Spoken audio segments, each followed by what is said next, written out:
আসসালামু আলাইকুম বন্ধুগণ, কেমন আছেন সবাই? আজকে আমি আরেকটি রান্নার ভিডিও নিয়ে আপনাদের সামনে হাজির হলাম। তো আজকে হবে কাস্টার্ড দিয়ে ডিমের পুডিং তৈরি করব। তার জন্য লিকুইড দুধ নিয়েছি, 2টা ডিম নিয়েছি, গুঁড়া দুধও নিয়েছি, চিনি নিয়েছি, আর এখানে কাস্টার্ড পাউডার নিয়েছি। তো 1 কাপের মতো কাস্টার্ড পাউডার আমি দিয়ে দেব। তারপর হচ্ছে চিনিটা স্বাদ মতো, যে যেমন মিষ্টি খান সেই পরিমাণে চিনি দিবেন। আর ডিমটা দিয়ে দিলাম, আর দুধটা আমি ছেঁকে নেব যাতে এর ভিতরে দানা দানা কোনো স্বর যাতে না যায়। তো ভালো করে ছেঁকে দিলাম। দেবার পর আমি সবগুলো উপকরণই ভালো করে মিশিয়ে নেব এখানে।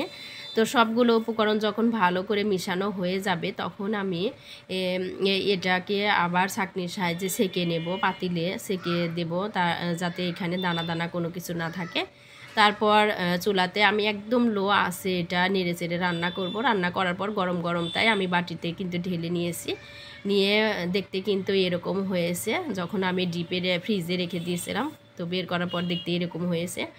তো এর উপর আমি গুঁড়া দুধের পাউডারটা আমি একটু ছেঁকে দেব।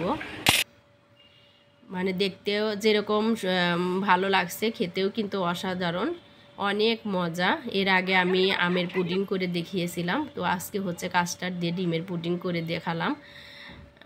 তো তারপর এটা সুন্দর করে আমি কেটে নেব। কেটে নিয়ে এর মাঝে আমি একটা চেরি ফল দিয়ে দেব। তো দেখতে এরকম হয়েছে, খেতে কিন্তু অনেক মজা। তো নিমেষেই কিন্তু আমার ছেলেরা শেষ করে ফেলছে।